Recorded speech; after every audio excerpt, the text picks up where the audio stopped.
அப்துஹு ரசூலுல்லாஹ். கண்ணியத்திற்குரிய எல்லாம் வல்ல அல்லாஹ் ஜல்ல ஷானஹு தஆலாவின் நல்லடியார்களே, ஒரு மனிதன் மரணித்த பிறகு அவனுக்காக செய்ய வேண்டிய காரியங்களில் கடைசியாக ஜனாசா தொழுகை எவ்வாறு நடத்துவது என்பதில் கணிசமான பகுதியை பார்த்துவிட்டோம். இறுதியாக 4வது தக்பீருக்கு பிறகு துவா ஓதிவிட்டு சலாம் கொடுத்து அந்த தொழுகையை முடிக்க வேண்டும். சலாம் கொடுப்பதை பொறுத்த வரைக்கும் நடைமுறையில் ஒரே ஒரு சலாம் கொடுப்பதுதான் ஜனாசா தொழுகையை பொறுத்த வரைக்கும் வழக்கத்தில் இருக்கிறது. பொதுவாக 2 தடவை சலாம் கொடுப்போம்ல, ஒவ்வொரு தொழுகைக்கும் வலது பக்கம் ஒரு தடவை இடது பக்கம் ஒரு தடவை திரும்பி சலாம் கொடுத்து தான் தொழுகையை முடிக்குவோம். ஆனால் ஜனாசா தொழுகையை பொறுத்த வரைக்கும் பெரும்பாலான பகுதிகளில் ஒரே ஒரு சலாமோட தான் அந்த ஜனாசா தொழுகையை முடிக்கிறாங்க. ஆனால் ஜனாசா தொழுகையை பொறுத்த வரைக்கும் 2 விதமாகவும் முடிப்பதற்கு ஆதாரம் இருக்கிறது. தப்பு ஒன்றும் கிடையாது அது. ஆனால் அதைத்தான் செய்யணுங்கிறது தப்பு. 2 விதமாகவும் செய்து கொள்ளலாம். பைஹக்கியில் வரக்கூடிய ஒரு ஹதீஸ் என்ன வருதுன்னு கேட்டா, 3 காரியங்கள் நபிகள் நாயகம் ஸல்லல்லாஹு அலைஹி வஸல்லம் அவர்கள் செய்து வந்தார்கள். அதை மக்கள்லாம் விட்டுட்டாங்க. அதுல ஒரு காரியம் என்னவென்று சொன்னால், இஹ்தாஹுன்ன தஸ்லீம் அலல் ஜனாஸத்தி மிஸ்ல தஸ்லீம் ஃபி ஸலாத். மற்ற தொழுகையில சலாம் கொடுப்பது போலவே தான் ஜனாஸா தொழுகையிலையும் ரசூல் ஸல்லல்லாஹு அலைஹி வஸல்லம் சலாம் கொடுத்து வந்தார்கள். அதை மக்கள்லாம் விட்டுட்டாங்க அப்படின்னு ஒரு சஹாபி அறிவிக்கிறார். சஹாபாக்கள் காலத்துல ரொம்ப சீக்கிரமே விடுபட்டு போயிடுச்சு. அதனாலதான் நீண்ட நெடுங்காலமா ஒரு சலாம் சொல்லிக்கொண்டே இருக்கிறார்கள். 2 சலாம், அதாவது மற்ற தொழுகையில் சொல்வது போலன்னா 2 சலாம்னு அர்த்தம். மற்ற தொழுகையில போலதான் சலாம் சொல்லிட்டு இருந்தாங்க, அதை மக்கள் எல்லாம் விட்டு விட்டார்கள் செய்தி பைஹக்கியில 4வது வால்யூம்ல 43ஆம் பக்கத்தில் பதிவு செய்யப்பட்டிருக்கிறது. அதே மாதிரி இதே ஹதீஸ் தபரானியிலையும் பதிவு செய்யப்பட்டிருப்பதை பார்க்கிறோம். ஆனால் ஒரு தடவை சலாம் கொடுக்கலாமான்னு கேட்டா, நபிகள் நாயகம் ஸல்லல்லாஹு அலைஹி வஸல்லம் அவர்கள் ஒரு ஜனாசாவுக்கு தொழ வைத்தார்கள். கப்பர் அலைஹா அர்பஅன், 4 முறை அதற்கு தக்பீர் சொன்னார்கள். சல்லம தஸ்லீமத்தன், ஒரே ஒரு சலாம் கொடுத்தார்கள் என்று ஹாக்கிம்ல ஆதாரப்பூர்வமான ஹதீஸ் அபூ ஹுரைரா வழியாக பதிவு செய்யப்பட்டிருக்கிறது. அப்ப ஜனாசா தொழுகையில 4 தக்பீர் சொல்லி முடித்த பிறகு 2 தடவை 2 பக்கமும் திரும்பி சலாம் கொடுத்தாலும் ஓகே, ஒரே ஒரு சலாமோடு நிறுத்தி கொண்டாலும் 2மே சுன்னத்து தான். 2ல எதையும் நம்ம ஆட்சேபனை செய்யக்கூடாது. ஜனாசா தொழுது முடித்த பிறகு அந்த ஜனாசாவை தொழுது முடிச்சோம் நிறைய பேர் திரும்பிடுவாங்க. கொஞ்சம் பேர் தான் கபர்ஸ்தான் வரைக்கும் போவாங்க. அடக்கம் செய்யற இடம் வரைக்கும் பள்ளிவாசல்ல தொழுகை நடத்துவோம், அல்லது வீட்டுல தொழுகை நடத்துவோம், அல்லது அதுக்கு ஒதுக்கப்பட்ட நியமிக்கப்பட்ட இடத்துல நம்ம செய்வோம். அதுக்கு பிறகு ஜனாசாவை பின்தொடர்ந்து செல்வதுன்னு ஒன்று இருக்கிறது. அதுக்கு தனியா ஸ்பெஷலா நன்மை இருக்கிறது என்று நபிகள் நாயகம் ஸல்லல்லாஹு அலைஹி வஸல்லம் அவர்கள் நமக்கு வலியுறுத்தி இருக்கிறார்கள். எப்படி சொல்றாங்கன்னு கேட்டா, ஹக்குல் முஸ்லிமி அலல் முஸ்லிமி ஹம்சுன். ஒரு முஸ்லிம் என்று சொன்னால் இன்னொரு முஸ்லிமுக்கு செய்யற கடமை 5 இருக்குது. 5 விஷயம் கட்டாயம் ஒரு முஸ்லிம் இன்னொரு முஸ்லிமுக்கு செஞ்சு ஆகணும். 1 ரத்து சலாம், சொன்ன சலாத்துக்கு பதில் சொல்வது கடமை. இயாதத்துல் மரீல், நோயாளியாக இருக்கிறார் என்று சொன்னால் அதை போய் விசாரித்தல் ஒரு கடமை. இத்திபாவுல் ஜனாயிஸி, ஜனாசாக்களை பின்தொடர்ந்து செல்வது ஒரு கடமை. அதே மாதிரி இஜாபத்து தாவத்தி, விருந்தை ஏற்றுக்கொள்வது ஒரு கடமை. தஸ்மீத்துல் ஆதிஷி, தும்மல் போடுறவருக்கு அவர் அல்ஹம்துலில்லாஹ் சொன்னால் யர்ஹமுக்கல்லா என்று மறுமொழி சொல்வது ஒரு கடமை. ஆக 5 விஷயங்களை ஒரு முஸ்லிம் இன்னொரு முஸ்லிமுக்கு செய்ய வேண்டும் என்று நபிகள் நாயகம் ஸல்லல்லாஹு அலைஹி வஸல்லம் சொல்லும் பொழுது அதுல இத்திபாவுல் ஜனாயிஸ், ஜனாசாவை பின்தொடர்ந்து போறது அப்படின்னு சொல்றாங்க. இது புகாரியில 1240வது ஹதீஸாக இடம்பெற்றிருக்கிறது. அதே மாதிரி அபூ ஹுரைரா அறிவிக்கிறாங்க, பரா பின் ஆசிப் என்ற சஹாபி அறிவிக்கிறாங்க, நபிகள் நாயகம் ஸல்லல்லாஹு அலைஹி வஸல்லம் அவர்கள் எங்களுக்கு 7 காரியங்களை கண்டிப்பாக செய்யும்படி உத்தரவு போட்டார்கள் அப்படின்னு சொல்லிட்டு அந்த 7ல இந்த 5 வருது. பிளஸ் 2 என்ன வருதுன்னு கேட்டா, அநீதி இழைக்கப்பட்டவனுக்கு உதவுதல். 7 காரியங்கள்ல மேற்கொண்டு 5ஓட சேர்த்து ஒருத்தர் அநீதி இழைக்கப்பட்டிருக்கிறான்னா நம்ம மாதிரி பார்த்துட்டு போக கூடாது. ஒருத்தர் கூட அடிக்கிறாங்க, ஒரு நியாயம் இல்ல, என்னடா நம்ம கேட்கணும், அது ஹெல்ப் பண்ணணும். அநீதி இழைக்கப்பட்டவர்களுக்கு உதவி செய்ய வேண்டும். ஒருவர் அல்லாஹ் மேல சத்தியமாக நான் இதை செய்வேன் அப்படின்னு ஒருத்தர் நேர்ச்சி பண்ணிட்டார், சத்தியம் பண்ணிட்டாரு, அது நிறைவேற்ற முடியாம கஷ்டப்படுறேன்னு சொல்றாரு. அவர் அந்த சத்தியத்தை நிறைவேற்றுவதற்கு உதவுறது. 7 காரியம் என்னன்னு கேட்டா, முதல் சொன்ன 5ஓட 2 காரியம் அநீதி இழைக்கப்பட்டவருக்கு உதவியாக இருக்குது. சத்தியத்தை நல்ல சத்தியங்களை, மார்க்கத்துக்கு விரோதமான சத்தியம் அல்ல, நல்ல சத்தியங்கள் செய்திருப்பாரே, ஆனால் அதை நிறைவேற்றுவதற்கு உதவியாக இருக்குதல் என்று நபிகள் நாயகம் ஸல்லல்லாஹு அலைஹி வஸல்லம் சொன்ன செய்தி புகாரியில 1239வது ஹதீஸாக பதிவு செய்யப்பட்டிருக்கிறது. அப்ப ஜனாசாவை பின்தொடர்ந்து செல்வது ஒரு மூமினுக்கு ஒரு மூமின் செய்ய வேண்டிய கடமை என்று நபிகள் நாயகம் ஸல்லல்லாஹு அலைஹி வஸல்லம் சொல்றாங்க. இதுல என்ன கிடைக்கும்? அதனால என்ன பின்தொடர்ந்து சென்றால் என்ன நமக்கு கடமைக்காக செய்யறோமா, நமக்கு என்ன ஃபாயிதா இருக்குதா என்றால் ஃபாயிதா இருக்கிறது. என்ன ஃபாயிதா இருக்கிறது? நபிகள் நாயகம் ஸல்லல்லாஹு அலைஹி வஸல்லம் சொன்னார்கள், மனித்தபா ஜனாஸத முஸ்லிமின், யார் ஒருத்தர் ஒரு முஸ்லிமுடைய ஜனாசாவை பின்தொடர்ந்து செல்கிறாரோ, ஜனாசாவோடு போகிறாரோ, ஈமானன் இஹ்திசாபன், எப்படி போகணும்னு கேட்டா இறை நம்பிக்கைக்காக வேண்டியும் இறைவனுடைய நன்மையை எதிர்பார்த்தும் போகணும். பெரும்பாலும் ஜனாசாவில் அட்டன் பண்ற ஆளுக்கு முகம் காட்டுறதுக்கு தான் போறாங்க. நானும் வந்தேன், நாங்க என்ன செய்யல அட்டெண்டன்ஸ்ல பதிவு செஞ்சுக்கிறேன், என்னோட வருத்தப்படுவாரு அப்படிங்கிற அந்த முகச்சாட்சினிக்காகத்தான் போறாங்களே தவிர, அது நல்லா பார்த்தாலே தெரியும். அந்த ஊர்லத்துல போகும்போது ஊருக்கு பேசிட்டு போறது, அப்படிங்கிறது, சிரிக்கிறது, இதெல்லாம் நீங்க எதுக்கு போயிருக்கிறீங்க? ஒரு ஜனாசாங்கிற ஒரு அடிப்படையில போயிருக்கிறோம். ஜனாசாங்கிற அடிப்படையில் போனா அதுக்கு தகுந்த மாதிரியான ஒரு முறையில அதே கவனத்தில் கொண்டு அவருக்காக துவா செய்து கொண்டு இந்த மாதிரி மனுஷன் போயிட்டாரு அப்படிங்கிற மாதிரி போனால் நீங்க அதுக்காக போனீங்கன்னு அர்த்தம். பெரும்பாலும் அப்படி போறது இல்ல. அதுதான் ரசூலுல்லாஹ் கண்டிஷன் போடுறாங்க, ஜனாசாவில் போறோம்னா ஒரு அரசியல் ஆயிரும், அப்படி ஆயிடக்கூடாது என்பதற்காக வேண்டி மனிதபா ஜனாசத்த முஸ்லிமின் ஈமான வஹ்திசாபன், யார் ஒருத்தர் ஒரு முஸ்லிமுடைய ஜனாசாவை பின்தொடர்ந்து செல்லும் பொழுது ஈமானோடவும் இஹ்திசாபோடவும், ஈமான்னா நம்பிக்கை, இறை நம்பிக்கையுடனும் இதுல நம்ம போறோம், இது நமக்கு நன்மை கிடைக்கும். எப்படி போனேன்? போகும்போதே இப்படி பின்னாடி போறதுனால இது மார்க்க நமக்கு சொல்லி இருக்குது. எப்படி சொல்லுதா நன்மை கிடைக்குமோ, நோன்பு வச்சா நன்மை கிடைக்குமோ, தஸ்பீஹ் சொன்னா நன்மை கிடைக்குமோ, இதுக்கு நமக்கு நன்மை கிடைக்கும். அல்லாஹ்வுடைய நன்மையை நாடி ஒரு இபாதத்து இது நினைக்கணும். எப்படி நினைச்சு போகணும்? இது ஒரு வணக்கம். இதை செய்யறதுனால இவருக்காக நம்ம செய்யல, இந்த இறந்து போன ஆளுக்காக நம்ம செய்யல, அல்லாஹ்வுடைய ரசூல் சொன்னதுக்காக செய்யறோம். இதுக்கு போனா எவனே ஒரு முஸ்லீம் போயிட்டானா கூட போனீங்கன்னா உங்களுக்கு ஒரு நன்மை இருக்குது அப்படின்னு ரசூல் ஸல்லல்லாஹு அலைஹி வஸல்லம் சொன்னார்கள்ங்கிற உணர்வோட போகணும். அப்படி போனால் போய் கானமாக ஹத்தா யுஸல்லா அலைஹா, தொழுகை முடிகிற வரைக்கும் ரெண்டு பின்தொடர்தல் என்பது ரெண்டு இடத்துல வரும். ஒன்னு வீட்டில இருந்து பள்ளிவாசலுக்கு ஒரு இடத்துக்கு கொண்டு வருவாங்க தொழுகை நடத்துறதுக்கு, அது ஒரு கட்டம். தொழுகை முடிச்சுட்டு அழகஞ்சீரை கொண்டு போவாங்க, ரெண்டு கட்டம். ரெண்டு இடத்துலயும் பின்தொடர்தல், ரெண்டுலயும் நன்மை இருக்கிறது.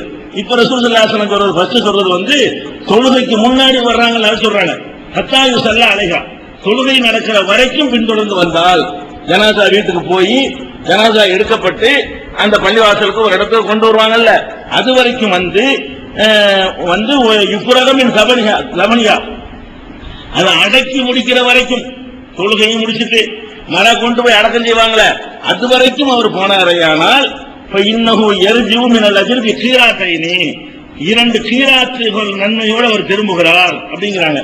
கீராத்துனா என்ன? குல்லு கீராத்தின் மிஸ்ரு உஹதின், கீராத்துனா உஹது மலை அளவுக்கு நன்மைன்னு அர்த்தம். உஹது மலை அளவுக்கு நீங்கள் ஒரு பணத்தை வச்சுக்கிட்டு செலவழித்தா அதுக்கு என்ன பரிசு எல்லாம் தருவானோ அவ்வளவு பெரிய பரிசாக ரெண்டு உஹது மலை, ரெண்டு கீராத்துன்னு அர்த்தம். ரெண்டு உகது மலை அளவுக்குலாம் நம்மள்ட்ட எந்த காலத்துல சம்பாதிக்க போறோம், அவ்வளவு தர்மம் எங்க செய்ய போறோம், சின்ன ஒரு வேலையில கிடைச்சு போயிடுது. அவ்வளவுக்குலாம் காசு நம்ம எங்க போறதுங்கிற. அப்ப ஒரு ஜனாசாவை நல்ல இஹ்லாஸான முறையில இது அல்லாஹ்வுடைய ரசூல் சொன்னாங்க என்பதற்காக நான் போறேன், எனக்கு மறுமையில இதுக்கு நன்மை கிடைக்கணும்னு நினைச்சிட்டு போனோம்னு சொன்னா ஒரு சின்ன விஷயத்துல நமக்கு பெரிய நன்மைகளை அடிச்சுட்டு வந்துடுறோம். இதனால சில மைனஸ்கள் வந்தா கூட நமக்கு பாதிக்காது. இந்த கடன்காரன் நாளைக்கு இருந்தாலும் வைங்க மறுமையில இதுல இருந்து கொஞ்சம் கொடுத்து செஞ்சுக்கலாம், நம்மளுடைய ஒரிஜினலான நம்மளை காப்பாற்றிக்கலாம். அது மாதிரி அதிக நன்மை கிடைக்கக்கூடிய விஷயங்களை நம்ம என்ன செய்யணும், நிறைய ஸ்டாக் வச்சுக்கிறோம். அப்ப இது ரெண்டு உகது மலை அளவுக்கு நன்மைகள் கிடைக்கிறது சொல்றாங்க. ஒமன் செல்லா அலைஹா சும்மரஜா, யார் ஒருத்தன் பின்தொடர்ந்து வந்து தொழுக முடிச்சோன்னு திரும்பி போயிடறான்.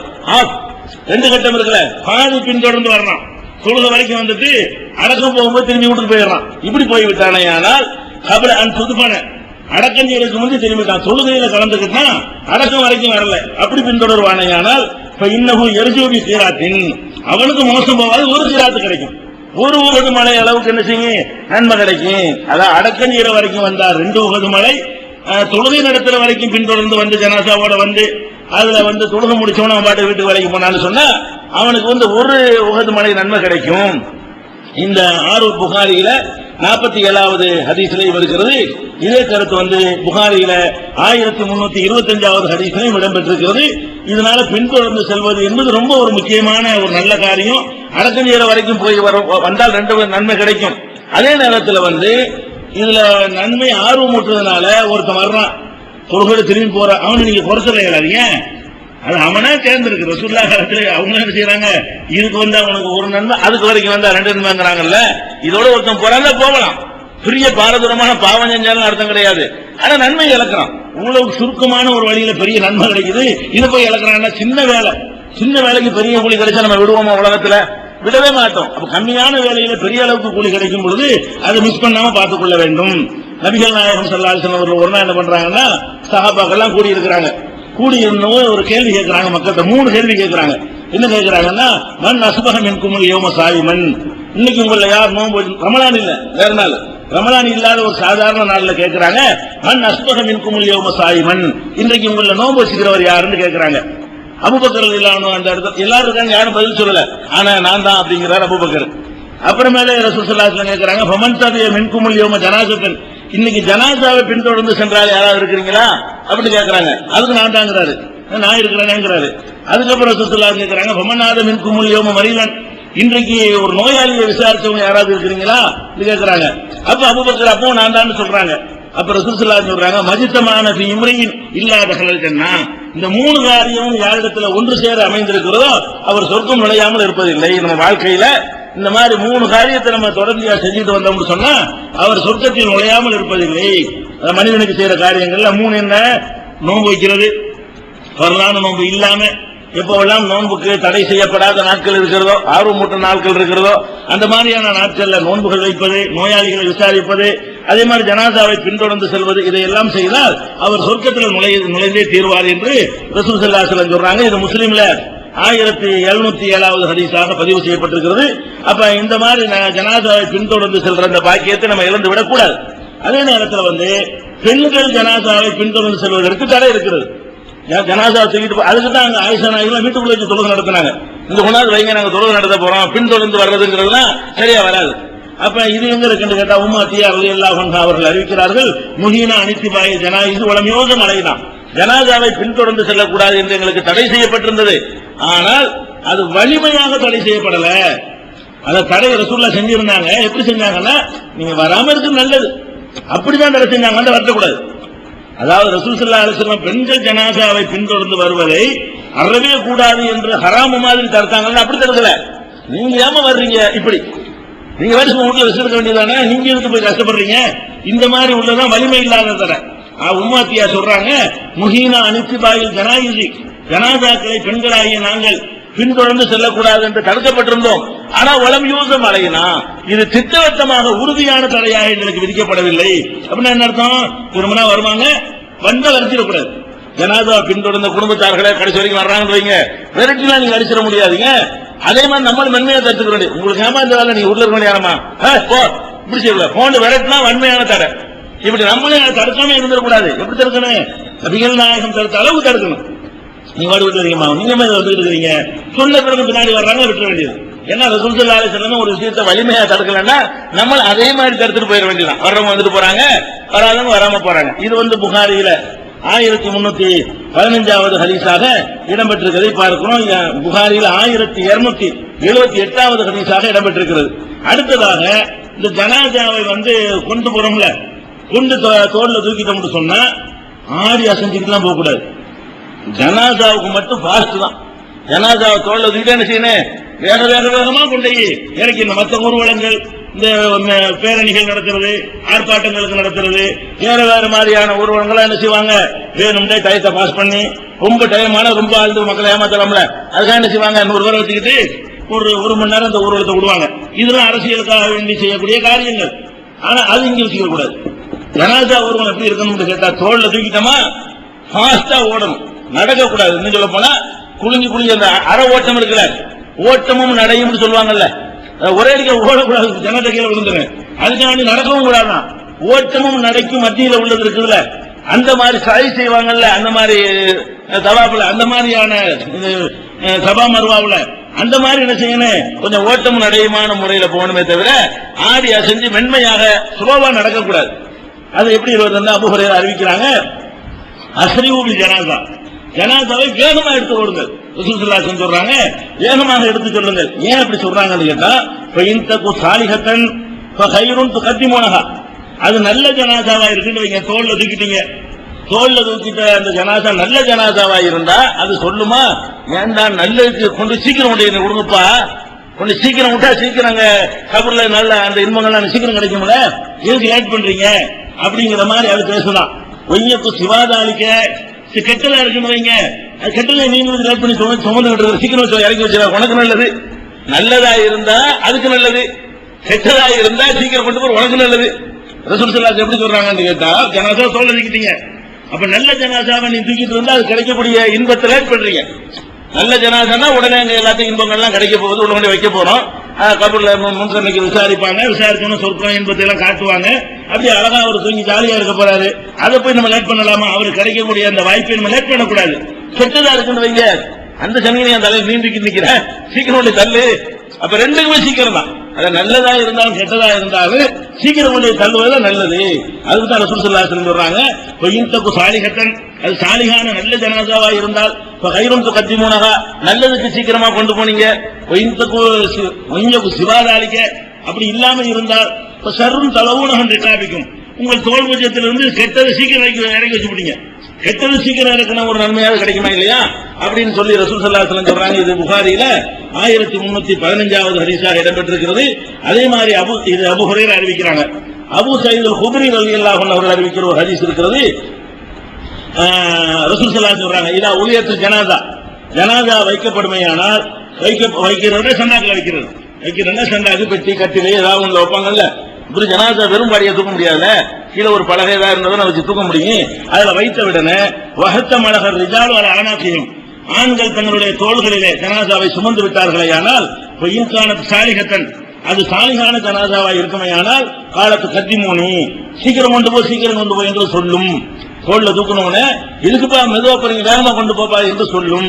பொய்யின்கானத்து வைர சாலிகத்தின், அது சாலி இல்லாத கெட்ட ஜனாசாவாய் இருந்தால், யாவையிலாக ஐன எதிர்ப்பு போனப்பியா, எங்கடா கொண்டு போயிட்டு இருக்கீங்கன்னு கேட்குமா, எங்கடா என்ன கொண்டு போறீங்கன்னு கேட்க, எஸ்மோ சௌத்தஹா குல்லு செய்யும், எல்லாமே அந்த அது போடுற சத்தத்தை கேட்பார்கள். இல்லல் இன்சான், மனிதனை தவிர எல்லாருமே என்ன செய்வார்கள், அந்த ஜனாசாவுடைய அது வேற விதமான சத்தம் அதுல வருது. அதை கேட்கறதுக்கு ஒரு ரிசீவர் நமக்கு இல்ல, சத்தம் வராமையெல்லாம் இல்ல. சில சத்தங்கள் வந்து சத்தம் போட்டு நமக்கு இப்படி விளங்காம இருக்குன்னு கேட்கக்கூடாது. சத்தம் இருக்குது, நமக்கு விளங்குறதுக்கு ஒரு குறிப்பிட்ட டெசிபல்ல இருந்தா தான் விளங்க முடியும். ஈக்கல் கொசுக்கள் எல்லாம் பேசிக் கொடுக்குற தங்களுக்குள்ள நம்மளுக்கு எல்லாம் விளங்குதா? ஒரு தேனி இன்னொரு தேனிக்கு சிக்னல் கொடுக்குறது கரெக்டா, அந்த தேனி கரெக்டா வந்துருதா இல்லையா? அது பேசுது, அந்த சத்தம் நம்ம காதுக்கு விளங்குற அளவுக்கு போதுமான ஒரு டெசிபல்ல இல்ல. அப்ப ரிசீவர் நமக்கு இல்ல. அல்லாஹ் என்ன செய்யல, அந்த சத்தத்தை கேட்கறதுக்கு நம்ம மனுஷனுக்கு மட்டும் என்ன செய்யல, அதை ரிசீவ் பண்ணக்கூடிய ஒரு அமைப்பை தரவில்லை. அதனால உங்களுக்கு விளங்கல, வேணும் ஆக்கியிருக்கான். ஏன் அப்படி ஆக்கியிருக்கிறான்னு கேட்டா, உழவு சமயமும் இல்ல சைக்க கேட்டாண்டு வைங்க, இன்னும் 1000 பேர் மண்டையை போட்டுருவான். அந்த சத்தத்தை கேட்டவன அதிர்ச்சியில எத்தனை பேர் என்ன செய்வான், மூர்ச்சியா விழுந்துருவானா இல்லையா? அப்ப அது கேட்காம இருக்கிறது நன்மை. அந்த ஜனாசா கெட்ட ஜனாசா வந்து அது போன்ற அலறல் நமக்கு கேட்காம அது ஆக்கி வச்சுக்கிறது, கபருக்குள்ள நடக்கிற வேதனை நமக்கு கேட்காம வச்சுக்கிறது. அது கேட்கறதுனால நிறைய பேர் போயிடுவானே, அது போயிடக்கூடாது, மனிதன் போயிடக்கூடாது என்பதற்காக வேண்டி அல்லாஹ் வந்து சில அந்த கேட்காமல் இருப்பது ரஹமத்தாக செஞ்சிருக்கிறான். இது வந்து புகாரியில 1314வது ஹதீஸாக இடம்பெற்றிருக்கிறது. அதனால வேகமாக ஜனாசாவை கொண்டு செல்ல வேண்டும். இந்த வேகமா ஜனாசா கொண்டு செல்வது என்பதை சில பேர் தப்பா புரிஞ்சுக்கிட்டு இந்த ஹதீஸை எடுத்து ஆதாரமா காட்டுவாங்க. என்ன ஆதாரம் காட்டுவாங்கன்னு கேட்டா, ஒரு ஆள் இறந்துட்டாருன்னு சொன்னா உடனே சட்டு புல்லு 1 மணி நேரம் 2 மணி நேரத்துக்கு அடைக்க முடிச்சிருந்தேன், ஒரு டைம் எடுக்க கூடாது, லேட் பண்ணக்கூடாது, இந்த ஹதீஸை கொஞ்சம் காட்டுவாங்க ஆதாரமா. இதுக்கு அதுக்கு சம்பந்தமே இல்லை. இந்த ஹதீஸ் வந்து எதுக்கு சொல்றதுன்னா, தோல்ல தூக்கின பிறகு தான் வருது. இந்த ஹதீஸ்ல வர்றது என்ன, ஜனாசாவை சீக்கிரமா அடக்கிற வேலையை பாருங்க ஹதீஸ் இருக்கவே இல்லை. என்ன இருக்குது, நீங்க தூக்கிட்டீங்கன்னா லேட் பண்ணிடாதீங்க. அது தூக்குற வரைக்கும் உள்ள வேலைகள் இருக்கும். சொந்தக்கார ஒரு மகன் வரத்தான் நினைக்குவான், அவன் பார்க்கணும்னு நினைக்குவான். அந்த அதெல்லாம் மார்க்கம் தடுத்தா தான் நீங்க தடுக்க முடியும். மார்க்கம் அப்படி தடுக்கல. இன்னும் சொல்ல போனா, அபூ தல்ஹாவுடைய மகன் இறந்த போது உம்மு சுலைம் என்ன பண்றாங்க, அவங்க வீட்டுக்குள்ளே அந்த பையனை, இறந்த பையனை வச்சு ஒரு நைட்டு பூரா போட்டு வச்சிருந்து மறுநாள் காலையில தான் அடக்கம் பண்ணி இருக்கிறாங்க. அது எப்படி ஜனாசா வீட்டுக்குள்ள வச்சிருக்காங்க? 12 மணி நேரம் ரசூலுல்லாஹ் கேட்டாங்களா? ராத்திரி சாயந்தரம் இறந்து போகுது, வெளியே போயிட்டு காப்பனார் வர்றாரு. அந்த சம்பவம் ஏற்கனவே சொல்லி இருக்கிறோமே. அப்ப அபூ தல்ஹாவுடைய பையன் இறந்து போகும் பொழுது அந்த குழந்தைய வந்து ஒரு ராத்திரி பூரா வச்சிருந்திருக்கிறாங்களே, போட்டு வைக்க கூடாதுன்னு மார்க்கத்தில் என்ன செஞ்சிருப்பாங்களா? அதனால வந்து இந்த ஹதீஸ்கள்லாம் என்ன சொல்லுதுன்னு கேட்டா, நீங்கள் தோல் வாசகத்தை நீங்க பாத்தீங்கன்னா விளங்கு, வஹத்த மலகர் ரிஜால் அல ஆனாக்கிஹிம், ஆண்கள் தங்கள் தோள்களிலே சுமந்து விட்டார்களே. ஆனால் அந்த வாசகம் எதை காட்டுது, தூக்குன வேகமா போயிடணும். தூக்குற வரைக்கும் பல ஜனாசாவில் அதிகமான நம்பர் வர வேண்டும் நினைக்குவோம். ஒரு 100 பேர் தொழுதா நல்லது, 20 பேர் தான் இருக்கிறாங்க, இந்த மனுஷனுக்கு ஒரு நல்லது செய்வோம், இன்னும் கொஞ்சம் ஆளுங்க வரட்டும்பா அப்படின்னு சொல்லி வெயிட் பண்ண தப்பா? ரசூல் ஸல்லல்லாஹு அலைஹி வஸல்லம் ஆர்வமூட்டில் இருக்கிறாங்க. அதுக்கு ஒரு 100 பேராச்சும் தொழுதா நல்லது, ஒரு 40 பேராச்சும் குறைஞ்சபட்சம் அல்லாஹ்வுக்கு இணை வைக்காதவர்கள் தொழுதா நல்லதுன்னா சொல்லி இருக்கும் பொழுது ஜனாசாவை லேட்டா அடக்கிறது என்பது என்ன இல்ல, மார்க்கத்தில் தடுக்கப்பட்டதே இல்ல. ஆனா ஒரே ஒரு லைஃபான ஹதீஸ் ஒன்று சொல்லுவாங்க. என்ன சொல்லுவாங்கன்னு கேட்டா, அதான் லா எம்பகி ஜீபத்தி முஸ்லிமின், ஒரு முஸ்லிமுடைய உடல் அன்புகபச பயண அகரானே அகலிகி, அவருடைய குடும்பத்தாருக்கு மத்தியில போட்டு வைத்திருப்பது கூடவே கூடாது என்று நபிகள் நாயகம் ஸல்லல்லாஹு அலைஹி வஸல்லம் சொன்னதாக அபூதாவூதுல 2747வது ஹதீஸாக இடம்பெற்றிருக்கிறது. இதுல 2 ஆட்கள் வர்றாங்க, யாருன்னு தெரியாதவங்க. ஒரு ஆள் வந்தாலும் நம்ம ரிஜெக்ட் பண்ணிடுவோம். இது அறிவிக்கிற ஆட்கள் ஸாயித் இப்னு உஸ்மான் அல் பலவின்னு ஒருத்தர் வர்றாரு, இவர் யாருன்னு தெரியாத ஆளு. அதே மாதிரி அஸ்ரா பின் ஸாயித் அல் அன்சாரி அப்படின்னு ஒருத்தர் வர்றாரு, அவர் யாருன்னு தெரியாது. 3 ஆளு. அவர் யாருக்கு அறிவிக்கிறாருன்னா வாப்பாட்டு அறிவிக்கிறான் சயீதுல் அன்சாரி. சயீதுல் அன்சாரினா யாருன்னு அவரும் தெரியாது. அதாவது இந்த செய்திய சயீதுல் அன்சாரிங்கிறவர் சொல்றாராம். அவர் யாரு, எந்த புக்லையும் இவரை பத்தி விவரமே காணும், இதற்கு வரலாறே இல்ல. இந்த சயீதுல் அன்சாரி சொன்னதாக சொல்றாரு யாருன்னு கேட்டா, அவர் மகன் சொல்றாருன்னு வருது அஸ்ரா. அவர் மகன் யாரு, அவர் நல்லவரா கெட்டவரா, என்ன விவரம், இந்த கேரக்டர் என்ன, குணாதிசயம் ஒண்ணுமே கிடைக்கல. அதே மாதிரி அவர் சொன்னதாக அறிவிக்கிறாரு சயீத் இப்னு உஸ்மான், இவர் யாரு, இவர் யாருன்னு தெரியாத ஆளு. அப்ப இந்த செய்தி அறிவிக்கிற இவற்றிலிருந்து அவர், அவற்றிலிருந்து அவர், அவற்றிலிருந்து அவருங்கிறாங்க. 3 பேர் அட்ரஸ் இல்லாத ஆளுங்க. அப்ப அட்ரஸ் இல்லாத ஆட்கள் வழியாகத்தான் இது அறிவிக்கப்படுதே தவிர ஆதாரப்பூர்வமான செய்திகள்ல என்ன இல்ல, ஜனாதாவை வச்சிருக்கிறதுக்கு ஒரு தடையெல்லாம் கிடையாது. இன்னும் சொல்ல போனால் நபிகள் நாயகம் ஸல்லல்லாஹு அலைஹி வஸல்லம், அது நமக்கு ஆதாரம் ஆகாது. நபி ஸல்லல்லாஹு அலைஹி வஸல்லம் 3 நாளைக்கு பிறகு அடக்கப்பட்டாங்க, 2 நாள் ஆச்சுல, 48 மணி நேரத்துக்கு மேல ஆயிடுச்சுல. அது மாதிரிலாம் இருந்திருக்கிறது. அது சஹாபாக்களுடைய செயல் தான். இருந்தாலும் ஹதீஸ்லயும் நமக்கு தடை இல்லாததுனாலதான் அது மாதிரிலாம் அவங்க அத்தனை பேரும் சேர்ந்து அபூபக்கர் உமர் போன்றவர்களா இருந்தும் கூட நினைஞ்சிருக்கிறாங்க, லேட் பண்ற மாதிரிலாம் நடந்திருக்கிறது. அது நமக்கு ஆதாரத்துக்காக சஹாபாக்கள் செஞ்ச ஆதாரமா இல்லாட்டா கூட நபிகள் நாயகம் ஸல்லல்லாஹு அலைஹி வஸல்லம் அவர்கள் நமக்கு தடுக்கல. பாயிண்ட் என்ன, ரசூல்லா நமக்கு நீங்க ராத்திரில வச்சு வீட்டுல வச்சுக்க கூடாது. ஒரு நாள் இந்த காலத்துல பாடி கெட்டு போகாம இருக்கிற எவ்வளவு வசதிகள்லாம் இருக்குது. அந்த காலத்திலாவது நாடி போயிரும் சொல்லுவாங்க. இந்த காலத்துல ஃப்ரீசர்ல வச்சு ஒரு வெளிநாட்டுல இருந்து ஒருத்தன் வர்றதுக்காக கூட வெயிட் பண்ணாங்கன்னு சொன்னா, அதை அவங்க வெயிட் பண்றது நீங்க குற்றம் சொல்றது மார்க்கத்தில் ஆதாரம் காட்டணும். அது எப்படி குற்றம் சொல்லுவீங்க, அது வைக்க கூடாது அப்படின்னு சொல்றது ஆதாரம் இருக்கா? ஒரு ஆதாரமும் கிடையாது. தடுக்க கூடாது. அல்லாஹ் ரசூலும் தடுக்காத ஒன்றை அவங்க லிபரலா நமக்கு விட்டுட்டு போயிட்டாங்கன்னு சொன்னா நம்மள அப்படி விட்டுட்டு போயிடணும். அவங்க நெருக்குனா தான் நம்ம போய் மக்களுக்கு என்ன செய்யணும், நெருக்கணும். நம்ம இஷ்டத்துக்கு மக்களுக்கு கஷ்டம் கொடுத்துடக்கூடாது, இதை விளங்கிக் கொள்ள வேண்டும். அடுத்து என்னன்னா, ஜனாதாவை கொண்டு போறாங்களா, கொண்டு போகும் பொழுது நம்மளும் போய்கிட்டு இருந்தோம்னா அது ஒரு கதை. நம்ம போகல, நம்ம இருக்கிற பக்கம் ஜனாதா வருது, நம்ம ஒரு கடையில் உட்கார்ந்து இருக்கோம், டீ குடிச்சிட்டு இருக்கோம், ரோட்ல நின்றுட்டு இருக்கிறோம். அப்படி நேரத்தில் ஜனாதா வறுமையானால் நம்மை கடந்து ஜனாதா வந்து விட்டால் 2 கடமை நமக்கு இருக்குது. ஒண்ணு, அதோட சேர்ந்துக்கிறணும். வர்ற போது செய்யணும், வர்ற ஜனாதா நமக்கு தெரியுமே, சண்டாக தூக்கிட்டு வரும்போது பார்த்தோம்னு ஜனாதா தான் வருது, நமக்கு நல்லா தெரியும். உடனே பின்னாடி சேர்ந்துக்கிற வேண்டியதுதான். அது முடியல என்று சொன்னா நம்மளை கடந்து செல்ற வரைக்கும் எந்திரிச்சு நின்றுட்டு தான் உட்காரணும். ஜனாதா வரும்போது டீ குடிச்சிருந்தாலும் சரி, வேலை வேலை செஞ்சிருந்தாலும் சரி, நம்ம என்ன செய்யணும், உட்கார்ந்து இருந்தாலும் எந்திரிச்சிடணும். எந்திரிச்சு நின்றுட்டு ஜனாதா நம்மளை கடந்து போயிரும்ல, அது கூட உட்காந்துக்கலாம், போறது தப்பு கிடையாது. ஆனா எந்திரிக்கிறது மஸ்ட் எந்திரிச்சு ஆகணும். ஆனா மார்க்கத்தில் உசுரோட உள்ளவனுக்கு எந்திரிக்க கூட மண்டக்கணம் வந்துடும். உசுரோட உள்ளவனுக்கு எந்திரிக்க கூடாது, மார்க்கம் தடுத்திருக்கு. செத்தவனுக்கு நீங்க எந்திரிச்சு அவனுக்கு மண்டக்கணம் வருமா? நமக்கு எந்திரிச்சார்கள், அதுக்கு ரசூலா எந்திரிக்கிறாங்க, அது வித்தியாசம் காட்டுறாங்க பாருங்க. உயிரோட உள்ள யாருக்கு எந்திரிக்க கூடாதுன்னு சொன்ன ரசூல் ஸல்லல்லாஹு அலைஹி வஸல்லம் அவர்கள் ஜனாஸா வந்து எந்திரிச்சிருக்காங்க. 2க்கும் வித்தியாசம் இருக்கு. உயிரோட உள்ளவனுக்கு என்ன, இறந்தவனுக்கு என்ன நீங்க கேட்க கூடாது, அது அர்த்தம் இருக்கிறது. உயிரோட உள்ளவன் பாட்டுக்கு என்ன செய்வான், இதை பார்த்தவன நின்று கால் ரத்தி விட்டுக்கிட்டு பத்தியா அப்படிமா, இறந்தவனுக்கு என்ன செய்ய முடியாது, அது கவனிச்சுக்கணும். அதுக்கு என்ன ஆதாரம், நபிகள் நாயகம் ஸல்லல்லாஹு அலைஹி வஸல்லம் சொன்னதாக ஆமீர் பின் ரபியா என்கிற சஹாபி அறிவிக்கிறாங்க, இதா ராய்த்துமுல் ஜனாஸத்தை, ஜனாஸாவை நீங்கள் கண்டால் ஃபகூமு, எழுந்து நெல்லுங்கள். எது வரைக்கும், ஹத்தா துகல்லிபக்கும், உங்களை அது பின்தொடர்ந்து உங்களை கடந்து செல்ற வரைக்கும், அவுதூலா அல்லது கீழே வைக்கப்படுற வரைக்கும் என்ன செய்யுங்க, நீங்க எழுந்து நெல்லுங்கள் என்று நபிகள் நாயகம் ஸல்லல்லாஹு அலைஹி வஸல்லம் சொன்னார்கள். இது புகாரியில 1307வது ஹதீஸாக இடம்பெற்றிருக்கிறது. இதே ஹதீஸ் வேற ஒரு வார்த்தையில வருகிறது, இதா அஹதுக்கும் ஜனாஸத்தன், உங்களில் ஒருவர் ஜனாஸாவை கண்டால் இல்லம் இருக்கும் மாசியன் ஆகா, அதோடு அவரும் சேர்ந்து போகிற எண்ணம் அவருக்கு இல்லாவிட்டால், ஜனாஸா வருது, நம்ம உட்கார்ந்துட்டு இருக்கிறோம், அதுக்கு பின்னாடி நம்ம போற ஐடியா நமக்கு இல்ல, ஏதோ வேலை இருக்குது, போட்டு போக முடியாது, அப்படிப்பட்ட நிலையில் இருந்தால் கொல்லியக்கும், அவர் நிற்க வேண்டும். ஹத்தாயு கல்லிப்பா, அது அவரை கடக்கிற வரைக்கும் என்ன செய்யணும், அவர் நிக்கணும், கடக்கிற வரைக்கும் நிக்கணும். அங்க வருது எந்திரிச்சு நின்றுட்டு உடனே உட்கார்ந்து கூடாது, அது நம்மளை கடந்து கடக்கிறேன்னு அர்த்தம், நம்மளை தாண்டிடணும். நம்ம இங்க இருக்கிறோம், நம்மளுக்கு கடந்து போயிடணும். அது வரைக்கும் நிக்கணும். 2 நிமிஷமோ 3 நிமிஷம் கூட ஆகலாம்.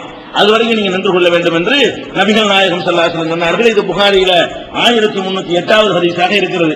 அப்ப நமக்கு இப்ப சந்தேகம் வரும், ஜனாசான்னா நம்ம முஸ்லிம் ஜனாசாவுக்கு மட்டுமா? ஒரு காபிர் ஜனாசா கொண்டு வருவாங்க, அது நமக்கு தெரியும் ஜனாசா வருதுன்னு சொல்லி டான்ஸ் ஆட்டம் கூட்டம் போட்டு கொண்டு வருவாங்க. இல்ல முஸ்லிம் அல்லாத ஜனாசா, அதை பார்த்தாலும் எந்திரிச்சு நிக்கணும் அப்படின்னு கேட்டால், நபிகள் நாயகம் ஸல்லல்லாஹு அலைஹி வஸல்லம் அவங்க காலத்தில் என்ன செய்யறாங்கன்னா, ஒரு ஜனாசா வருது, ரசூல் ஸல்லல்லாஹு அலைஹி வஸல்லம் இருக்கிறாங்க. அப்ப அதை கடந்து ஒரு ஜனாசா வருது. வந்த உடனே என்ன ஏதுன்னு ரசூல் ஸல்லல்லாஹு அலைஹி வஸல்லம் விசாரிக்கல. இப்போ காமலகன் நபி ஸல்லல்லாஹு அலைஹி வஸல்லம் உடனே நபி ஸல்லல்லாஹு அலைஹி வஸல்லம் அவர்கள் அதற்காக எழுந்து நின்றார்கள். நின்ற உடனே நாங்கள் எழுந்து நின்று விட்டோம். சஹாபாக்கள் ரசூலுல்லாஹ் கட்டுப்பட்டு தான் கேள்வி கேட்பாங்க. எந்திரிச்சு நின்றுட்டு கேட்கிறாங்க, குல்னா யா ரசூலல்லாஹ் இன்னஹா ஜனாசத்து யஹூதியின், அல்லாஹ்வுடைய தூதர் யஹூதி ஜனாசாவுல நீங்க எந்திரிங்க. ஜனாசா கடந்து போகுது, ரசூலுல்லாஹ் எந்திரிச்சிட்டாங்க. ஒருவேளை தெரியாம எந்திரிச்சிட்டாங்க போல இருக்கு, முஸ்லிம் இல்லையே, யூதருடைய ஜனாசாவுல போயிட்டு இருக்குது, விளங்காம எந்திரிக்கிறாங்க போல இருக்குன்னு நினைச்சுக்கிட்டு எழுந்து நின்று கொண்டு சஹாபாக்கள் கேட்கிறாங்க, இன்னஹா ஜனாசத்து யஹூதியும், அது யஹூதியுடைய ஜனாசா, யூதருடைய ஜனாசா, அதுக்கு ஏன் எந்திரிக்கிறீங்கன்னு கேட்கும் பொழுது அப்ப ரசூல் ஸல்லல்லாஹு அலைஹி வஸல்லம் சொல்றாங்க, இதா ரஅய்துமுல் ஜனாஸத ஃபுகும், ஜனாஸா பார்த்தா எந்திரிச்சு நிப்பியா, அவ்வளவுதான். ரசூலுல்லாஹ் சொன்ன பதில் என்ன? நான் என்ன உங்களுக்கு சொல்லியிருக்கிறேன், ஜனாஸத்துல் முஸ்லிம்னு சொல்லியிருக்கிறேன்னா, ஜனாஸாவை கண்டா எந்திரினா ஜனாஸா தான்.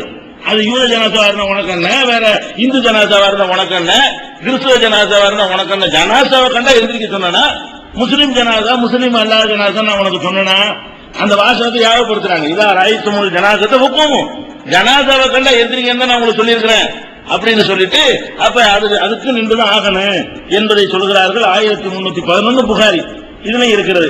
இது இன்னொரு வார்த்தையில ரசூல் ஸல்லல்லாஹு அலைஹி வஸல்லம் சொல்றாங்க. ஒரு சம்பவம் எப்படின்னு கேட்டா, ஸஹல் இப்னு ஹுனைஃப்ங்கிற ஒரு சஹாபியும் கைஸ் இப்னு ஸாத்ங்கிற சஹாபி என்ன செய்யறாங்கன்னா, காதிசியாங்கிறது ஈரான்ல உள்ள ஒரு பகுதி. அதை ஹாலித் இப்னு வலீத் காலத்துல இஸ்லாமியர்கள் அதை வெற்றி கொள்றாங்க. அங்க போன முஸ்லிம்கள் அங்கேயும் அவங்களுடைய ஆதிக்கத்தை நிலைநாட்டுறாங்க. அப்ப அந்த காதிசியாவுக்கு போன உடனே மர்ரு அலைஹிமா பி ஜனாஸத்தின், இந்த 2 பேரையும் ஸஹல் இப்னு ஹுனைஃப்ங்கிற ஒரு சஹாபி, கைஸ் இப்னு ஸாத் அவரும் சஹாபி, இந்த 2 பேரையும் கடந்து ஒரு ஜனாசாவை கொண்டு போறாங்க. கொண்டு போன உடனே அவங்க சொல்றாங்க, ஃபீல லஹுமா இன்னஹா மின் அஹ்லில் அர்தி, இந்த ஜனாசா இந்த ஊர் ஜனாசா, இந்த ஊர் ஜனாசா நடத்த வெளியூர்ல வெற்றி கொண்டிருக்கிறாங்கல்ல, அங்க முஸ்லீம் இருக்க மாட்டாங்க, முஸ்லீம் இல்லைன்னு சொல்றாங்க. இன்னஹா மின் அஹ்லில் அர்தி, இந்த ஊர்க்காரங்க நம்மளோட வந்த ஆள்கள் இல்ல.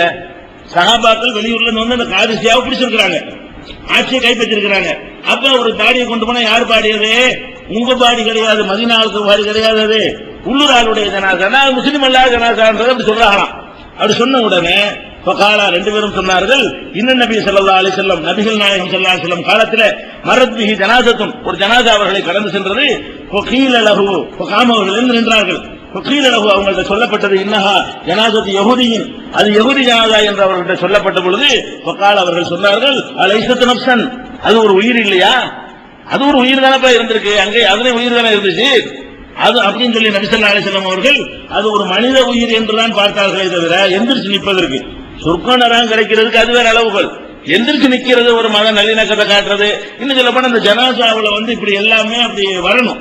ஒரு பாடி இறந்தவனை அடக்கம் செய்யற விஷயங்கள் என்ன செய்யணும், கொஞ்சம் ஒரு இலகுன ஒரு தன்மை வர வேண்டும். இது நபி ஸல்லல்லாஹு அலைஹி வஸல்லம் சொன்னார்கள், அலைஸத் நஃப்ஸன் சொன்னார்கள்.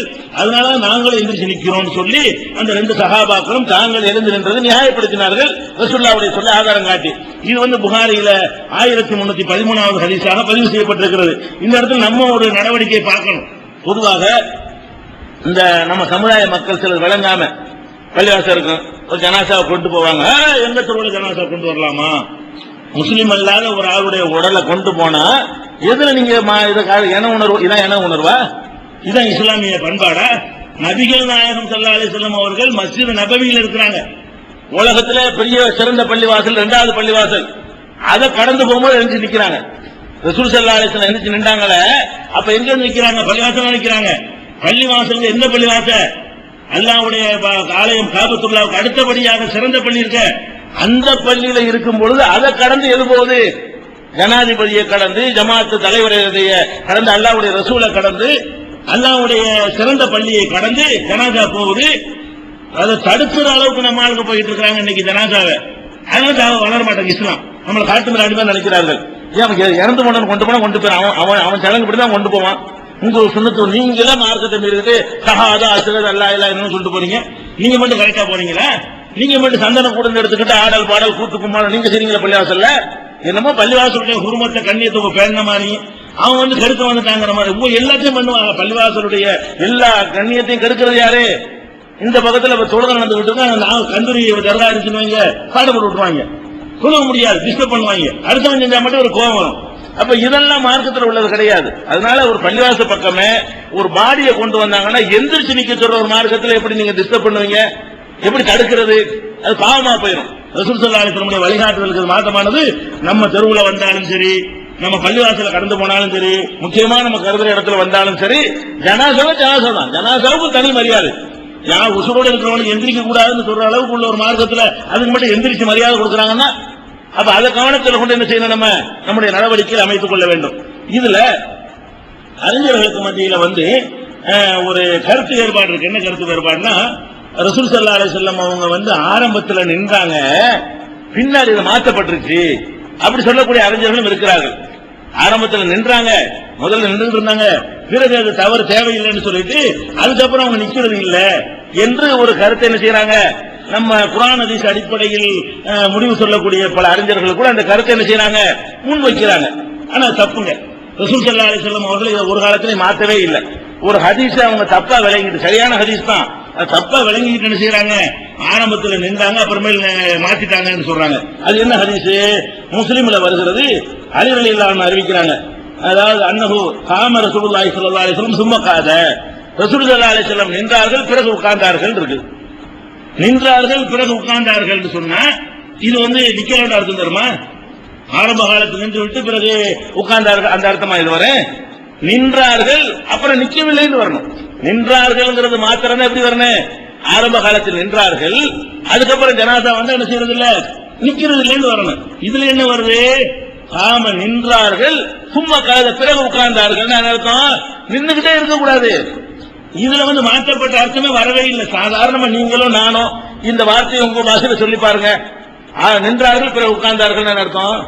நின்று விட்டு ரெண்டையும் செஞ்சாங்கன்னு அர்த்தமா? ஒரு காலத்துல நின்றார்கள் அப்புறமா உட்கார்ந்துட்டே இருந்துட்டாங்கன்னு அர்த்தம் வருமா? அப்படி வரவே வராது. அதனால அந்த ஹதீஸுடைய வாசகத்தை வைத்துக் கொண்டு தப்பா விளங்குறாங்க. நின்றார்கள் அதுக்கப்புறம் நிற்பது இல்லை. நின்றார்கள் என்பதுக்கு எதிர்ப்பதமா என்ன வரணும்? அதுக்கப்புறம் நிற்பது இல்லைன்னு வரணும். நின்றார்கள் பிறகு உட்கார்ந்தார்கள் வார்த்தையை வைத்துக் கொண்டு இவங்க விளங்குனது எந்த வகையிலும் இது பொருத்தமில்லாதது. எந்த மொழியில் இந்த வார்த்தையை நீங்க சொல்லி பார்த்தாலும் இந்த அர்த்தம் வராது. அரபிலையும் வராது, தமிழ்லையும், ஆங்கிலத்தை கூட சொல்லி பாருங்க. நின்றார்கள் பிறகு உட்கார்ந்தார்கள் தமிழ்ல சொல்லி பாருங்க, ஆங்கிலத்தை சொல்லி பாருங்க, என்ன அர்த்தம் வரும்? அதாவது ஒரு ஜனாதா வந்தா நிக்கணும், கடந்தவன உட்கார்ந்துடணும். கடந்தவன நின்றுகிட்டே இருக்கிறது அர்த்தம் கிடையாது. அந்த மீனிங்ல தான் வந்திருக்கிறது. முஸ்லீம்ல 1597 ஹதீஸ்ல வருது. அதே மாதிரி அதே அலி ரலியல்லாஹு சொல்றாங்க 1599 காம ராயனா ரசூலுல்லாஹி ஸல்லல்லாஹு அலைஹி வஸல்லம் காம ஃபகும்னா, ரசூல் ஸல்லல்லாஹு அலைஹி வஸல்லம் அவர்கள் நின்றார்கள் நாங்கள் நின்றோம், உட்கார்ந்தா நாங்கள் உட்கார்ந்துட்டோம். இது மாற்றப்பட்டுச்சு அர்த்தமா? நின்றார்கள் நாங்கள் நின்றோம், உட்கார்ந்தார்கள் அப்ப உட்காருவாங்கல்ல, ஜனாதா கடந்துட்டா உட்காருவாங்கல்ல. இன்னும் சொல்ல போனால் அது மாற்றப்படலைங்கிறதுக்கு என்ன ஆதாரம்? காதிசியா போர் உமர் ரலியல்லாஹு அன்ஹு காலத்தில் நடக்கிறது. அந்த போர்க்களத்துல 2 பேர் போனவங்க என்ன செய்யறாங்க? ஒரு ஜனாசாவுக்கு எந்திரிச்சு நின்று அதுக்கு கொஸ்டின் கேட்கும் பொழுது ரசூல்லா நின்று இருக்கிறாங்கன்னு சொல்றாங்க. மாற்றப்பட்டுதான் அந்த சகாபாக்கள் நினைச்சிருப்பாங்க, மாற்றப்பட்டு செஞ்சிருப்பாங்கல்ல. அப்ப ரசூல்லா காலத்துக்கு பிறகு நடைமுறைப்படுத்தி காட்டிருக்கிறாங்கல்ல. இந்த ஹதீஸ்ல வாசகமும் அப்படி சொல்லவில்லை, இந்த மாற்றப்பட்டுச்சுன்னு சொல்லல, தப்ப விளங்கிட்டு சொல்றாங்க. அது ஒரு விஷயம். அதுக்கடுத்து என்னன்னு கேட்டா, இப்ப அந்த கபர்ஸ்தானுக்கு போயிட்டோம், பின்னாடியே பின்தொடர்ந்து போறோம். போன உடனே டயர்டா இருக்கும், போன உடனே டயர்டா இருக்குமா?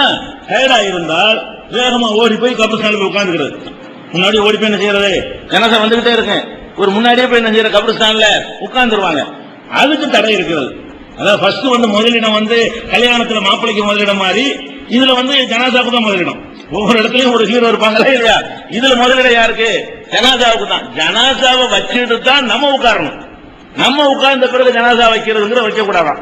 அது எப்படின்னு கேட்டா ஸ்வைதுல் மக்பூலி அறிவிக்கிறாங்க, நாங்கள் ஒரு ஜனாசாவில் இருந்தோம். அப்ப அபூ ஹுரைரா இருக்காங்கல்ல, அவங்க ஒரு சஹாபி. அவங்க என்ன பண்றாங்கன்னா, மருவான்ங்கிறவரு அப்ப ஆட்சி தலைவரா இருக்கிறாரு. மருவான் அந்த ஜனாசாவுக்கு வந்திருக்கிறாரு. மருவானை பிடிச்சி என்ன செய்யறாரு, முக்கியமான லீடரா இருக்காருன்னு சொல்லிட்டு உட்காருங்கன்னு உட்கார வச்சு அபூ ஹுரைரா உட்கார்ந்து போட்டு மருவானே உட்கார வைக்கிறாரு. ஆனா ஜனாசா ஒண்ணு வைக்கல. ஒரு வாகனத்துல வந்திருப்பாரு, ஜனாசா பின்னாடி வந்துகிட்டு இருக்கேன் கபருஸ்தானுக்கு, கொஞ்சம் வேகமா முக்கியமான தலைவருங்கமா என்ன செய்வாங்க, நீங்களும் டூ வீலர் எடுத்து முன்னாடி போயிருவீங்க, ஜனாசா வந்துகிட்டே இருக்கு, போய் உட்கார்ந்துட்டாங்க. யாரு, அவர் சும்மா இருந்த மருவானையும் இவர் பிடிச்சி உட்கார வச்சுட்டாரு. யாரு, அபூ ஹுரைரா. உட்கார வச்சோன்னா ரெண்டு பேரும் ஜலசா கபல அன்சுல்லா, ஜனாசா வைக்கிறதுக்கு முன்னாடி ரெண்டு பேரும் உட்கார்ந்து விட்டார்கள். அபூ சயீத், அப்ப அபூ சயீத் அல்-குத்ரி ரலியல்லாஹு அன்ஹு அவர்கள் வந்தார்கள். வந்த உடனே என்ன செஞ்சாங்க, அகதபி எதி மருவான், மருவான் உட்கார்ந்துட்டார்ல, கையை பிடிச்சி எந்திரி, என்ன உட்கார்ந்து இருக்கிற, எவ்வளவு ஆளும் பயப்பட மாட்டார் அவர், மெம்பர்ல கூட இப்படி சட்டையை பிடிச்சி இழுத்தவர் இவர். இதே மருவான இதே அபூ சயீத் என்ன பண்ணுவாரு, பெருநா தொழுகையில அவர் உல்டா பண்ணுவாரு, தொழுகைக்கு முந்தி குத்துபா வருவாரு, தொழுகைக்கு பிஞ்சுதான குத்துபா வருவாங்க பெருநா தொழுகையில. இந்த மருவான ஆட்சி காலத்துல மக்கள்லாம் இருக்க மாட்டேங்கிறாங்கன்னு சொல்லி அவர் என்ன செய்வாரு, முன்னாடி மெம்பர்ல ஏற போவாரு, சட்டையை பிடிச்சி இழுப்பாரு, இறங்கி கீழே, என்ன நீ எப்படி ரசூலுல்லாஹ்வுடைய சுன்னத்தை நீ மாத்துவ அப்படின்னு சொல்லி அபூ சயீத் கொஞ்சம் போல்ட்டானாரு, சுன்னத்தை விட்டே கொடுக்க மாட்டாரு. அபூ ஹுரைரா அவங்க கொஞ்சம் அந்த அவ்வளவு போல்ட்டா இருக்க மாட்டாங்க. இதுல இது விளங்குது, தெரிஞ்சுக்கிட்டு தான் செஞ்சிருக்காரு. அபூ ஹுரைராவை என்ன செய்யறாரு, ஆமா நீ சொல்ல கரெக்ட் தான் சார், சர்டிபிகேட் கொடுக்கிறாரு. அப்ப பார்க்க எது மருவான், அபூ சயீத் அல்-குத்ரி ரலியல்லாஹு அன்ஹு அவர்கள் மருவான் கையை பிடிச்சி கும் எந்திரி, வல்லாஹி லக்கத் அலிம ஹாதா, இந்த ஆளுக்கு நல்லா தெரியும், அபூ ஹுரைரா சொல்றாரு, இந்த ஆளுக்கு நல்லா தெரியும், அண்ணன் நபி ஸல்லல்லாஹு அலைஹி வஸல்லம் நஹானா அன் ஸாலிக, ரசூலுல்லாஹ் இதை தடுத்தாங்கன்னு இவருக்கு நல்லா தெரியும், தெரிஞ்சிட்டு உள்ள உட்கார வச்சிருக்கிறார். அபூ ஹுரைரா கண்டிக்கிறார், உனக்கு வேணா நீ மருவான், நீ சஹாபி இல்ல, உனக்கு தெரியாம இருக்கலாம், இவர் யாரு சஹாபி, ரசூலுல்லாஹ் பார்த்தவரு, இவருக்கு தெரியுமா இல்லையா, ரசூலுல்லாஹ் தடுத்திருக்காங்கன்னு தெரிஞ்சுக்கிட்டு எப்படி சொல்றாருன்னு இவர் என்ன செய்யறாரு, அபூ ஹுரைரா சலக்கா நீ கூட சரலாம்பா பல விதத்தை ஒத்துக்கிறாரு. அது செய்ய மாட்டாங்க சஹாபாக்கள் யாருமே, ரசூலுல்லாஹ் பேர்ல இட்டுக்கட்டவும் மாட்டாங்க, ரசூலுல்லாஹ் சொன்னதை மறுத்து பேசவும் மாட்டாங்க. நடைமுறைப்படுத்துவதில் கொஞ்சம் சில பேர் தீவிரமா இருப்பாங்க, சில பேர் தீவிரம் கம்மியா இருப்பாங்க. நம்ம அபூ சயீத் மாதிரி தான் இருக்கணும், அப்படின்னா கரெக்டா வரும். அப்ப மருவானை பிடிச்சி உட்கார வச்சு என்ன செய்ய, உட்கார்ந்தால பிடிச்சி எழுப்பி விட்டுறாரு. ஜனாதிபதினு பாக்கல, கவர்னர்னு பாக்கல, எந்திரி முதல்ல, ரசூலுல்லாஹ் தடுத்திருக்காங்க, ஜனாசா வச்சு முடிச்ச பிறகு நீ உட்காரனு. அப்புறம் ஜனாசா வர வரைக்கும் காத்துக்கிட்டு இருந்து ஜனாசா வச்ச உடனே இப்ப உட்காந்துக்க, அதான் செய்யணுங்கிறாரு. இது எங்க இருக்குன்னு கேட்டா புகாரியில 1309வது ஹதீஸாக இது பதிவு செய்யப்பட்டிருக்கிறது. அதே மாதிரி ரசூலுல்லாஹி ஸல்லல்லாஹு அலைஹி வஸல்லம் சொல்றாங்க, இதா ரஅய்துமுல் ஜனாஸத ஃபகூமு, எழுந்து நில்லுங்கள் ஜனாசாவை கண்டால், ஃபமன் தபியஹா, யார் ஜனாசாவை பின்தொடர்ந்து செல்கிறாரோ, ஃபலா யக்உது ஹத்தா துலா, அதை வைக்கிற வரைக்கும் அவர் உட்காரக்கூடாது. ஜனாசாவை கொண்டு கீழே வைக்கிறோம்ல, தோல்ல இருந்து இறக்கி அதை வைக்கிற வரைக்கும் வந்தவங்க கூட வந்தவங்க யாரும் உட்காரக்கூடாது. அப்ப கபருஸ்தான்ல உட்காருதல் என்பது ஜனாசாவை வச்ச பிறகுதான் உட்காரணும், அதுக்கு முன்னாடி உட்காரக்கூடாது என்று ஸ்பெஷலா ரசூலுல்லாஹ் தடுத்திருக்கிறாங்க. புகாரில் 1310வது ஹதீஸாக இது இடம்பெற்றிருக்கிறது.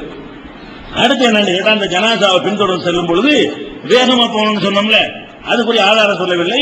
நபிகள் நாயகம் ஸல்லல்லாஹு அலைஹி வஸல்லம் காலத்துக்கு பிறகு நடந்த ஒரு சம்பவம்.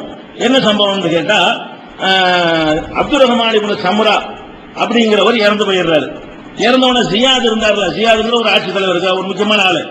அவர் என்ன பண்றாருன்னு கேட்டா, ஜனாசாவுக்கு முன்னாடி நடந்து போறாரு. ஜனாசாவுக்கு பிஞ்சி தான் நடப்பாங்க பெரும்பாலும், இவர் ஜனாசாவுக்கு முந்தி நடக்கிறார், ஜனாசா அவருக்கு பிஞ்சி வருது, அப்படி நடந்து போறாரு. சில அந்த அவருடைய குடும்பத்தார்களும், இறந்து போன அப்துர் ரஹ்மானுடைய குடும்பத்தார்களும் ஜனாசாவுக்கு முன்னாடி போறாங்க, மற்ற மக்கள் எல்லாம் பின்னாடி வர்றாங்க. அதாவது ஜனாசாவுல நடுவுல விட்டு முன்னாடி ஜியாதுங்கிற தலைவரும் குடும்பத்தாரும், பொதுமக்கள்லாம் எங்க வர்றாங்க, ஜனாசாவுக்கு பின்னாடி வந்துகிட்டு இருக்கிறாங்க. அப்படி வரும்பொழுது காணும் எத்திப்பூன தபீபன், ஊர்ந்து எறும்பு மாதிரி ஆமை மாதிரி என்ன செய்யறாங்க, நத்த மாதிரி ஊர்ந்தவர்கள் போய் கொண்டிருந்தார்கள். சுலவா போறதுக்கு அந்த வார்த்தையை யூஸ் பண்றாங்க. அந்த ஜனாசாவை போறவங்க செய்யறாங்க, அப்படி மெதுவா இந்த ராணுவத்தில் நடப்படுவாங்கல்ல, ஒரு காலம் எடுத்து வைப்பாங்கல்ல, மரியாதை ஏத்துக்கிறது, அந்த மாதிரி கூட ஊர்ந்து போறது. அப்ப ஊர்ந்து போனார்கள்.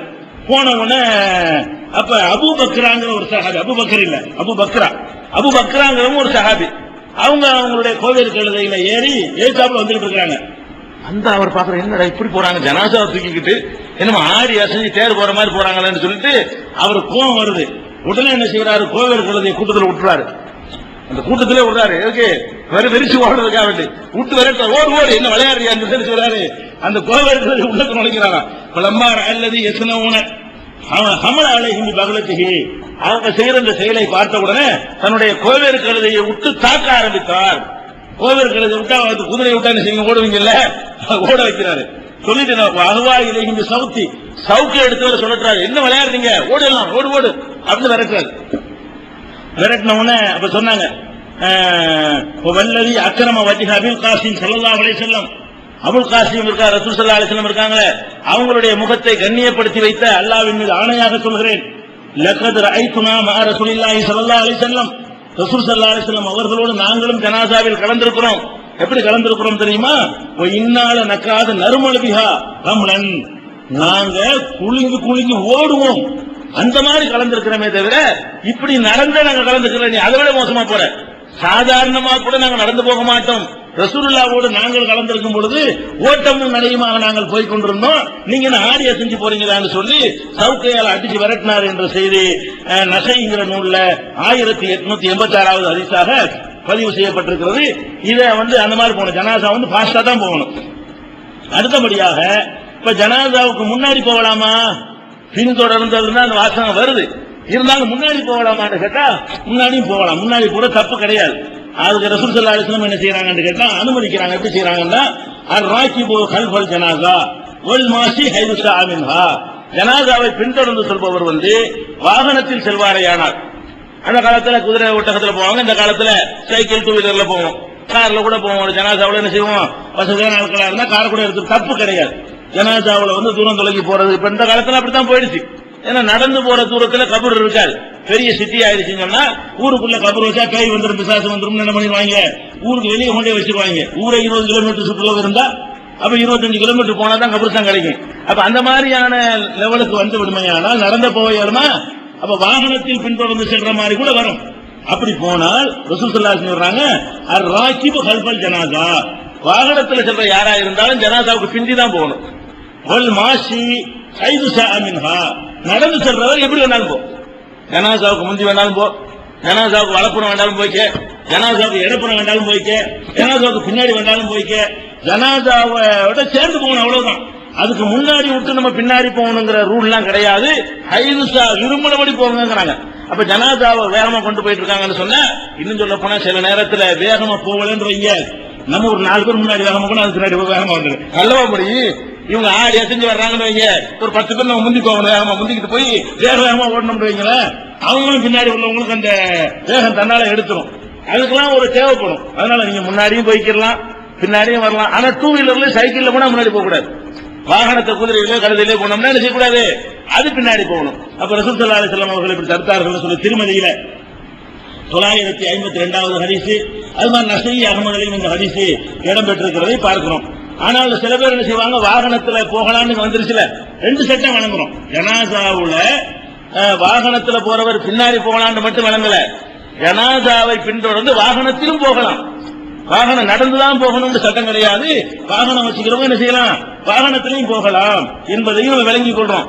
ஆனா வாகனத்துல போக கூடாதுங்கிற மாதிரியான ஒரு கருத்து வர ஒரு ஹதீஸ் ஒண்ணு இருக்கிறது.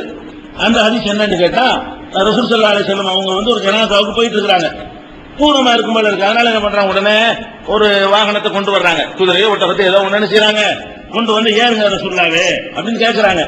ரசூல் ஸல்லல்லாஹு அலைஹி வஸல்லம் பண்றாங்கன்னா, இல்ல நான் ஏற மாட்டேன் அப்படின்னு சொல்லிட்டு நடந்தே போறாங்க. திரும்பி வர்றான், முடிஞ்ச அடக்கம்லாம் செஞ்சு முடிச்சாச்சு. முடிஞ்ச உடனே பலம்மன் சரவ உத்திய விதாபத்தேன், முடிஞ்ச உடனே எதுக்கு ரசூலுல்லாஹ் நான் நடக்க வைக்கணும் அப்படின்னு மறுபடியும் கொண்டாந்து செய்யறாங்க, இப்ப ஏறுங்கன்னு சொல்றாங்க. உடனே என்ன செய்யறாங்க, ஏறிக்கிட்டாங்க. அப்ப கேட்கறாங்க சஹாபாக்கள், எதையுமே செஞ்சுட்டு கேள்வி கேட்டுருவாங்க. அவங்க கேள்வி கேட்டா மார்க்கம் கிடைக்குது. கேட்கறாங்க, முதல்ல மாற்ற நீங்க இப்ப ஏறுறீங்க, என்ன மேட்ரு, என்ன விஷயம் இது கேட்ட உடனே அப்ப ரசூல் ஸல்லல்லாஹு அலைஹி வஸல்லம் சொன்னாங்க, இன்னல் மலாயிகத்த கானத் தம்சி, ஜனாஸா போகும்போது மலக்குகள் நடந்து வந்துட்டு இருக்காங்க. அப்ப நான் வாகனத்தை குலமக்குள்ளே இருக்கப அவங்க நடந்துகிட்டு இருக்கும்போது நான் எப்படி வாகனத்துல வர்றது, மலக்கெல்லாம் நடந்து வந்துட்டு இருக்காங்க, நான் ஏறி வாகனத்துல வந்தேன்னு சொன்னா அது எப்படி, அது முறை இல்ல. அடக்கி முடிச்சு எல்லாரும் போயிட்டாங்க, இப்ப நான் மட்டும் தான் திரும்பி வர்றேன், அதனால நான் வாகனத்தில் வருவேன்.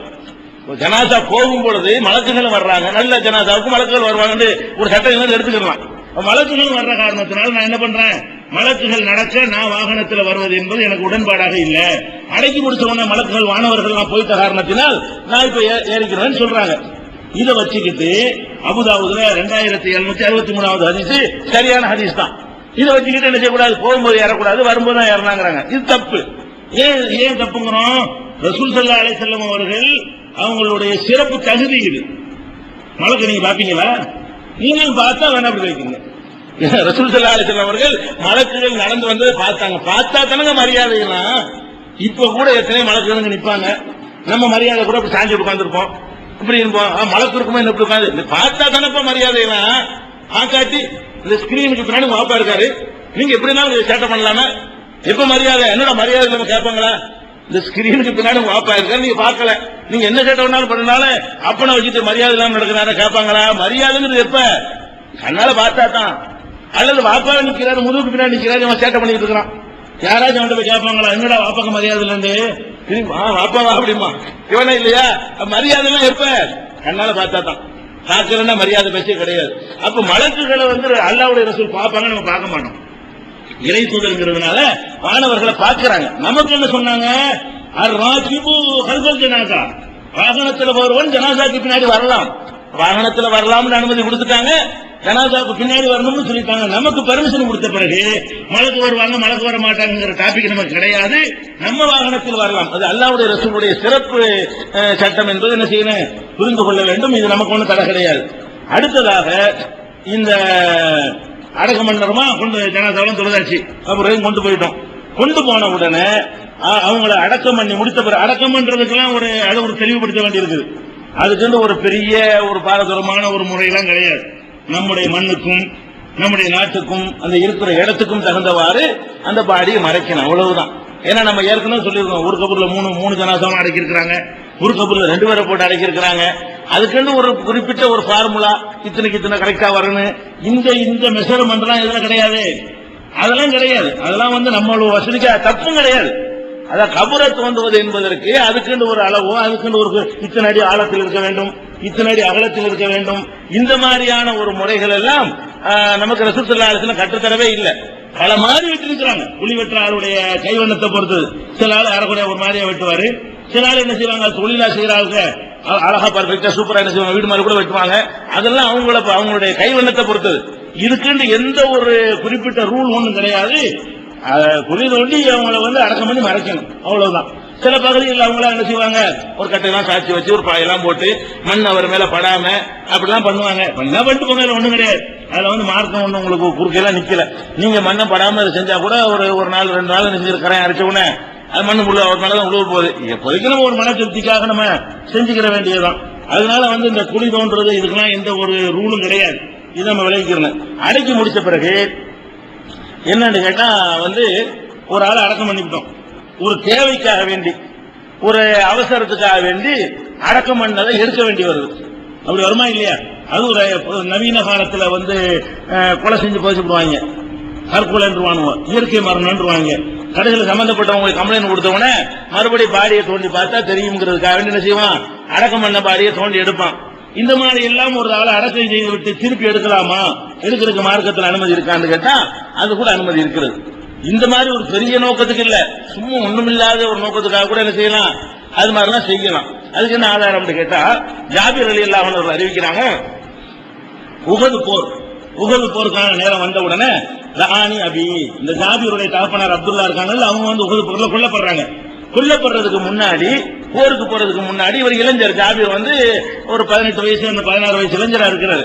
அவரை தகப்பனார் கூப்பிட்டு சொல்றாரு, ரஆனி அபி மினல் லைலி, மறுநாள் உஹது போர், ராத்திரி என்னை தகப்பனார் கூப்பிட்டு சொன்னார், ஃபகால மா அரானி இல்லா மக்தூலன் ஃபி அவ்வலி மன் யுக்தல் மின் அஸ்ஹாபி நபி ஸல்லல்லாஹு அலைஹி வஸல்லம், ரசூல் ஸல்லல்லாஹு அலைஹி வஸல்லம் தோழர்களில் கொல்லப்படுவார்களே அதுல முதல் நானத்தான் இருக்கும் போல இருக்கு.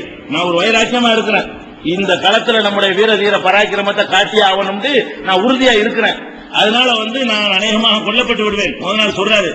அதனால இன்னி லா அத்ருக்கு பாதி அஸ்ஸாலைய மின் கைர நப்ஸி ரசூலுல்லாஹி ஸல்லல்லாஹு அலைஹி வஸல்லம், என்னுடைய மரணத்திற்கு பிறகு நான் விட்டு செல்பவர்களில ரசூலுல்லாஹ்வுக்கு அடுத்து முக்கியமான நீதான்பா.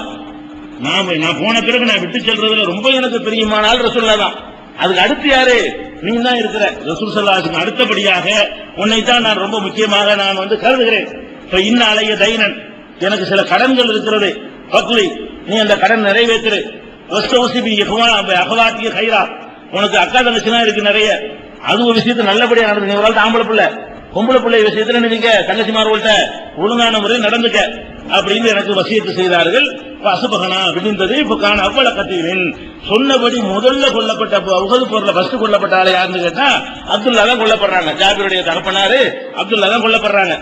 அது மாதிரி கொல்லப்பட்ட உடனே அவங்களோட சேர்த்து இன்னொரு ஆளையும் சேர்த்து ஒரு கபூர் அடக்கிவிட்டாங்க. உகது பொருள் அவர் கொல்லப்படுறாரு, இடம் குழி தோண்ட எல்லாம் டைம் இல்லாத காரணத்தினால என்ன பண்ணிட்டாங்க, ஒரு கபரை தோண்டி ஜாபருடைய தாப்பனாரே அதில் அடைக்கிட்டாங்க. இன்னும் ஒரு சகிதையும் நினைச்சிட்டாங்க, அதுலயே ஒரு குழியில போட்டு அடைக்கிட்டாங்க. அப்புறம் அடக்கினவொன்னு இங்க மனசு கேட்கவே இல்லை. சும்மலம் சதிபு நப்சி அந்த அசுரக்குகும் அல்லாஹரி, ஒரு கபர்ல 2 பேரை கொண்டு அடைக்கிட்டு வந்திருக்கமே மனசு உழைச்சிக்கிட்டே இருக்கு, எனக்கு மனசே கேட்கல. அதுக்கப்புறம் என்ன பண்றேன், 6 மாசம் இதே நினைச்சிட்டு இருக்கிறாரு. 6 மாசம் கழிச்சு போய் தோண்டி மறுபடியும் எங்க வாப்பாவை தனியா எடுத்து வேற ஒரு குழியை தனியா வெட்டி அதுல அடக்கம் பண்ணி விட்டேன் அப்படிங்கிறாரு. ஆனா அது எப்படி இருந்துச்சா, அவருடைய காதை தவிர மற்ற உறுப்புகள் அப்படியே அன்று வைத்தது போலவே இருந்தது. நல்லடியார்களுக்கு அப்படி எல்லாம் கொடுக்கலாம். நான் தோண்டி பார்க்கும் பொழுது